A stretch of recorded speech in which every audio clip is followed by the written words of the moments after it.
ఆంధ్రప్రదేశ్లో వైసీపీ పార్టీకి సపోర్ట్ చేసినటువంటి వారికి సంబంధించి అనేక కేసులు నమోదవుతూ ఉన్నాయి.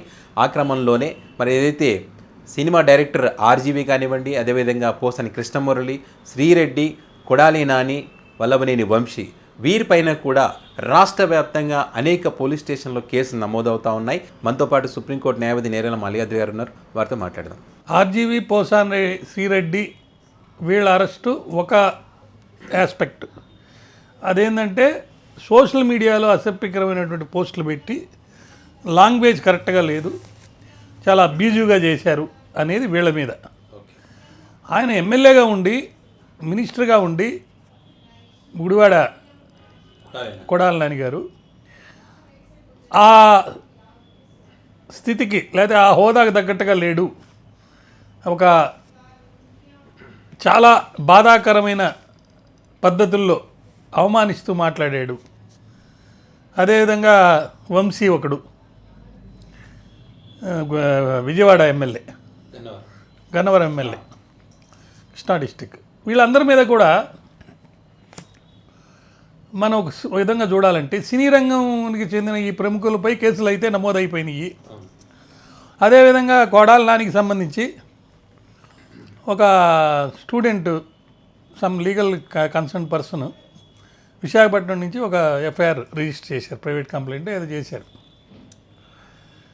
వీళ్ళందరూ కూడా సోషల్ మీడియాని వేదిక చేసుకొని రెచ్చిపోయి చాలా అసభ్యకరంగా మాట్లాడారు కాబట్టి వీళ్ళని అరెస్ట్ చేయాలనేది ఒక ఇది.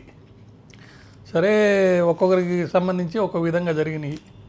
ఇప్పుడు దర్శకుడు రామ్ గోపాల్ వర్మకి సంబంధించింది అయితే ఆయన మీద పెట్టిన కేసులు అవి చూస్తే ప్రకాశం జిల్లా మద్దిపాడు పోలీస్ స్టేషన్ నుంచి ఒక అతను ఇచ్చాడు కంప్లైంట్. ఈ కేసులో ఒక చాలా ముఖ్యమైన విషయం ఏంటంటే, వ్యూహం అనే సినిమాని ఆధారం చేసుకొని నారా బ్రాహ్మణి కానీ, నారా లోకేష్ కానీ, పవన్ కళ్యాణ్ కానీ, చంద్రబాబు నాయుడు గారిని అవమానించారు అనేది మెయిన్ అలిగేషన్. అంటే రామలింగం అనే అతను ఫిర్యాదు ఇచ్చాడు. అంటే సినిమా రంగానికి సంబంధించిన ప్రముఖులు కూడా దీన్ని ఖండించడం లేదు. సినిమా వేదికగా ఫెయిర్గా క్రిటిసైజ్ చేయటం వేరు, సినిమానే బేస్ చేసుకొని, డిజిటల్ వేదికలను బేస్ చేసుకొని ఒక పర్టికులర్ పార్టీకో లేకపోతే పర్టికులర్ వ్యక్తులకు సంబంధించి సపోర్టివ్గా ఉంటున్నట్టుగా మాట్లాడారు, లాంగ్వేజ్ కూడా కరెక్ట్గా లేదు అనేది ఈ యొక్క అలిగేషన్ అనమాట. సరే, 19వ తారీఖు వచ్చి లొంగిపోమని చెప్పి ఆదేశించారు. హైకోర్టుకు పోతే అక్కడేమి ఇవ్వలేదు, యాంటిసిపేటరీ బెయిల్ కానీ లేకపోతే అరెస్ట్ అయ్యేదని కానీ ఇవ్వలేదు. ఈయన నేను ఇప్పుడు రాలేనని చెప్పేసి వాట్సాప్ ద్వారా మెసేజ్ పంపాడు. ఒక అడ్వకేట్, లోకల్ అడ్వకేట్ని కూడా పంపించి అక్కడ పోలీసు వాళ్ళకి ఇట్లా నేను రాలేనని చెప్పి నాకు 4 రోజులు టైం కావాలని చెప్పాడు. అదేవిధంగా రైతు నాయకుడు ఒక ఆయన నూతలపాటి రామారావు కూడా ఆర్జీవీపై కేసు పెట్టాడు. అది కూడా సీరియస్సే. ఇంకా సీఎం, డిప్యూటీ సీఎం లోకేష్ను అవమానిస్తూ సినిమాలు తీశారని ఉంటే ఈ 2 కేసులకు సంబంధించి ఆర్జీవీ ఇంతవరకు ఏం మాట్లాడాల, అంటే బయటకు వచ్చి ఇదిగా లేదు. అదేవిధంగా సినిమా అనేది సెన్సార్ బోర్డు పర్మిషన్ ఇచ్చిన తర్వాత రిలీజ్ అయ్యి వస్తుంది, లేకపోతే ఒక క్యారెక్టర్ ద్వారా సినిమాలో ఒక స్టోరీని బేస్ చేసుకొని ఒక వ్యక్తిని లేదా కొంతమంది వ్యక్తుల్ని అవమానించారు అనేది అలిగేషన్ అయితే డిఫమేషన్ సూట్ వేసుకోవచ్చు. తర్వాత దానికి బేస్ చేసుకొని ఎక్స్లో పోస్టులు పెట్టాడు ఈయన, సినిమానే కాకుండా ఆ ఎక్స్లో పోస్టులు బేస్ చేసుకొని, సినిమాని బేస్ చేసుకొని ఈ కేసులు అనేవి ముందుకు వచ్చినాయి. కాబట్టి డిజిటల్ వేదిక కూడా ఈయన వాడుకున్నాడు. సో ఈ 2 అంశాల మీద ఈ కేసు పెట్టి అవమానించారు కాబట్టి పాలకుల్ని అవమానించే వారిని అరెస్ట్ చేయాల్సిందే అని చెప్పేసి ఈ కేసుల్లో మెయిన్ సారాంశం. ఇది ఒక ఆస్పెక్ట్.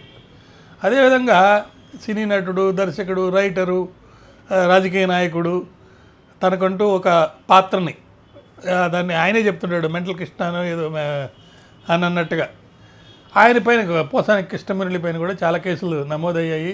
విజయవాడ, భవానీపురం కానీ, పత్తిపాడులో కానీ, మాచర్ల, కావలి, రాజంపేట, మునగాపాక, టెక్కలి, పాదపట్నం, అల్లూరు, పత్తికొండ, కోడుమూరు, డివోను, చీరాల, బాపట్ల, ఇంకా అనేక ప్లేసెస్లో ఆదోనిలోని, విశాఖ 1 టౌన్లో కానీ 3 టౌన్లో కానీ కేసులు పెట్టారు. ఈయన మీద ఏంటంటే ఏదో ఒక వేదిక చేసుకుంటాడు, విలేకరుని పిలిచేసేసి అక్కడ ఇష్టం వచ్చినట్టు మాట్లాడేసేసి ఇంకా తీవ్రంగా ఆయన భాష, ఆయన హావభావాలు చాలా గట్టిగా ప్రతిబింబిస్తూ చేశాడని. ఇకపోతే ఇంకా శ్రీరెడ్డి, ఈయన పేరు గుడివాడ 1 టౌన్లో మరి కేసు పెట్టారు. మా తెలుగుదేశం మహిళా నాయకురాలు ఆ మీద ఏంటంటే నోరు బారేసుకొని ఇష్టం వచ్చినట్టు మాట్లాడిందని, బూతులు తిట్టిందని చంద్రబాబు నాయుడిని, పవన్ కళ్యాణ్ని, లోకేష్ని. మధ్య పద్మావతి అని ఒక టీడీపీ నాయకురాలు, ఆమె కూడా కేసు పెట్టింది. ఆమె కూడా రాజమండ్రి రూరల్లో పెట్టింది.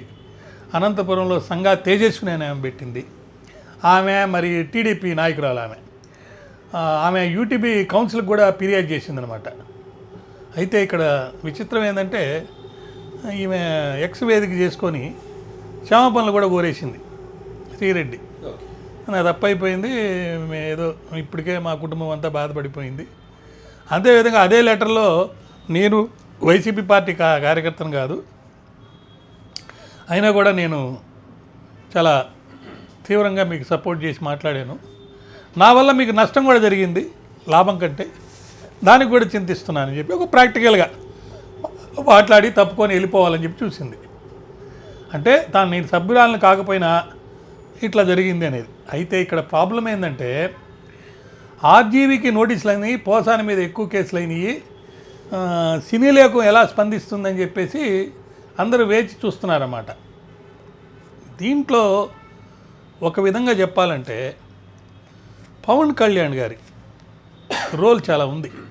ఏంటంటే ఎన్నికలు అయిపోయినాయి, 2 పార్టీలు ఏర్పడిపోయినాయి, డిజిటల్ వేదికలు ఇదివరకు లాగానే కొంత అటు ఇటు మాట్లాడుతున్నారు. కానీ ఆయన ఒక మినిస్టర్గా ఉండి ఆయన ఏమన్నాడంటే, ఈ మధ్య నా కూతుళ్ళ మీద మరి సోషల్ మీడియాలో పోస్టులు చూసి నేను ఎంతో బాధపడ్డాను, ఇంటి నుంచి బయటకు కూడా రామని వాళ్ళు చెప్పారు, మరి ఇలా అయితే ఎట్లా అని చెప్పి ఆయన అన్న తర్వాత ఒకరి వ్యక్తిత్వాలను దెబ్బతీసే విధంగా ఈ యొక్క డిజిటల్ మీడియా మాటలు ఉన్నాయి కాబట్టి వాళ్ళ మీద చర్యలు తీసుకోవాల్సిందే అని ఆయన అన్నాడు. దాని తర్వాతనే ఇవన్నీ కేసులు, వ్యవహారాలు ఇవన్నీ రాయడం. పవన్ కళ్యాణ్ యొక్క ఇన్ఫ్లుయెన్స్ ఈ గవర్నమెంట్ ఎంతైనా ఉంది.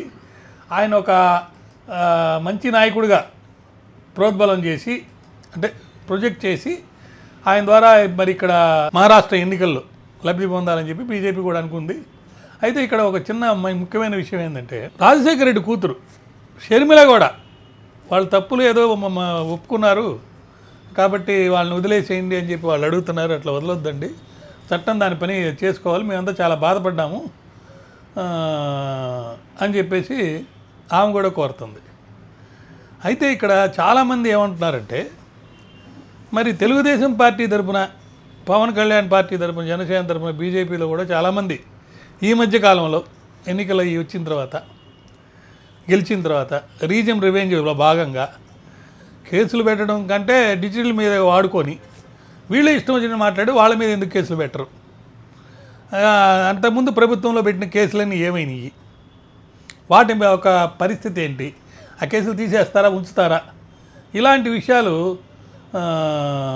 చాలా ఉన్నాయి. మరి ఈ పరిస్థితిలో ఒక ముఖ్యమైన విషయం ఏంటంటే ఎక్కడైనా ఎవరినైనా అరెస్ట్ చేస్తే లేదా ఎవరినైనా చంపేస్తే వైసీపీ పార్టీకి సంబంధించిన జగన్ వెళ్ళిపోతున్నాడు అక్కడికి. మరి ఈ ముగ్గురు విషయాల్లో అటు శ్రీరెడ్డి కానీ, పోసాని కానీ, ఆర్జీవి కానీ, లేదంటే దానికి తగ్గట్టుగా గుడివాడ ఎమ్మెల్యే కానీ, అయితే వంశీ ఎటు వెళ్ళిపోయాడో కూడా తెలియదు. ఆయన మీద పెట్టిన కేసులు, వ్యవహారాలు అవన్నీ జరుగుతున్నాయి. ఆయన కూడా క్షమాపణ చెప్పాడు, పొరపాటున నేను ఏదో జరిగిందని చెప్పేసి. మరి వీళ్ళని అరెస్ట్ చేస్తే జగన్ అక్కడికి వెళ్తాడా లేదా అనేది ఒక చర్చ జరుగుతుంది.